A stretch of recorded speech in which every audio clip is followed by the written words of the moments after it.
আসসালামু আলাইকুম। আজকে হচ্ছে কথা বলবো এবি ব্যাংকের ইন্টারনেট ব্যাংকিং অ্যাকাউন্ট আপনি কিভাবে ওপেন করবেন। এবি ব্যাংকের ইন্টারনেট ব্যাংকিং অ্যাকাউন্টটি ওপেন করার জন্য সর্বপ্রথম আপনি হচ্ছে আপনার একটি ব্রাউজার ওপেন করবেন। ব্রাউজারটি ওপেন করার পর ebidirect.ebbl.com এই ওয়েবসাইটে প্রবেশ করবেন। অবশ্যই ডেসক্রিপশন বক্সে ওয়েবসাইট লিঙ্কটি দেয়া থাকবে। ওয়েবসাইটে প্রবেশ করার পর একটু নিচে আসবেন। নিচে আসার পর আপনি হচ্ছে সাইন আপ নাও এই অপশনে ক্লিক করবেন। এই অপশনে ক্লিক করার পর আপনাকে ইন্টারনেট ব্যাংকিং অ্যাকাউন্টে ওপেন করার জন্য একটি ইউজার আইডি বসাতে হবে। আপনি হচ্ছে আপনার নাম বসাবেন, একটি ইউনিক ইউজার আইডি হতে হবে।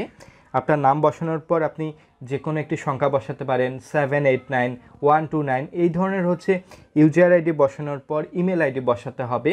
ব্যাংকের যে ইমেল আইডিটি দেয়া থাকবে এই ইমেল আইডি বসানোর পর আপনার ফুল নেম বসাতে হবে।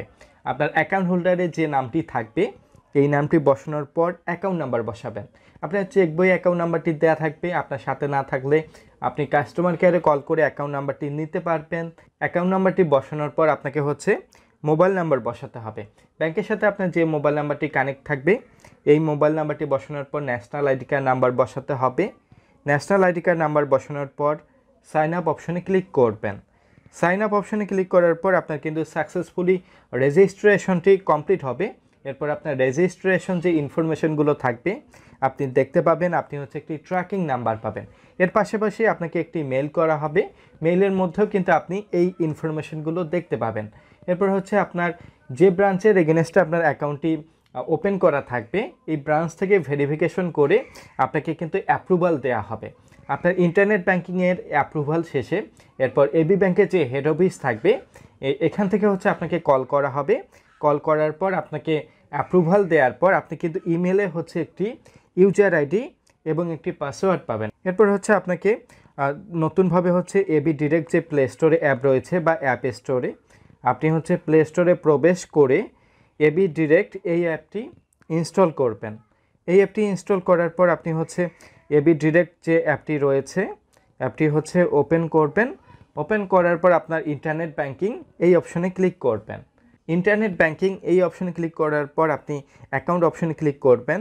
অ্যাকাউন্ট অপশনে ক্লিক করার পর আপনার হচ্ছে ইউজার আইডি বসাবেন। এরপর হচ্ছে ইমেলে পাওয়া পাসওয়ার্ডটি বসানোর পর আপনি লগ ইন অপশনে ক্লিক করবেন। লগ ইন অপশনে ক্লিক করলে হবে কি আপনাকে নতুন করে পাসওয়ার্ড একটি বসাতে বলা হবে। আপনি যে কারেন্ট পাসওয়ার্ডটি থাকবে যেটা ইমেলে দেয়া হবে এই কারেন্ট পাসওয়ার্ডটি বসানোর পর নিউ পাসওয়ার্ডে আপনি হচ্ছে মিনিমাম 8 সংখ্যার পাসওয়ার্ড বসাবেন। আপনার পাসওয়ার্ডের মধ্যে অবশ্যই স্পেশাল ক্যারেক্টার থাকতে হবে, আপার কেস লোয়ার কেস সংখ্যা থাকতে হবে। আপনি একইভাবে কনফার্ম পাসওয়ার্ড বসানোর পর সাবমিট অপশনে ক্লিক করবেন। সাবমিট অপশনে ক্লিক করার পর কিন্তু আপনার ইন্টারনেট ব্যাংকিং অ্যাকাউন্টটি সাকসেসফুলি তৈরি হবে। এরপর আপনি আবারও হচ্ছে অ্যাকাউন্ট অপশনে ক্লিক করে আপনি আপনার ইউজার আইডি এবং নতুন যে পাসওয়ার্ডটি রয়েছে পাসওয়ার্ডটি বসানোর পর আপনি কিন্তু আপনার ইন্টারনেট ব্যাংকিং অ্যাকাউন্টে অ্যাক্সেস করতে পারবেন। আপনার ইন্টারনেট ব্যাংকিং অ্যাকাউন্টে লগ ইন করার পর অ্যাকাউন্ট অপশন থেকে আপনার অ্যাকাউন্ট নাম্বার দেখতে পাবেন, আপনার অ্যাকাউন্টের ব্যালেন্স দেখতে পাবেন, আপনি অন্যান্য ব্যাংকে ফান্ড ট্রান্সফার করতে পারবেন, আপনি নগদে ফান্ড ট্রান্সফার করতে পারবেন। আপনি চাইলে বিকাশের সাথে আপনার এবি ব্যাংকের অ্যাকাউন্ট লিঙ্ক করতে পারবেন। আপনি চাইলে এবি ব্যাংকের ইন্টারনেট ব্যাংকিং দিয়ে আপনি বিল পরিশোধ করতে পারবেন, ক্রেডিট কার্ড বিল পরিশোধ করতে পারবেন। আশা করি আপনাদের ভিডিওটি ভালো লাগবে। ভালো লাগলে অবশ্যই লাইক দিবেন, শেয়ার করবেন। রিকোয়েস্ট থাকবে যারা নতুন দর্শক সাবস্ক্রাইব করবেন।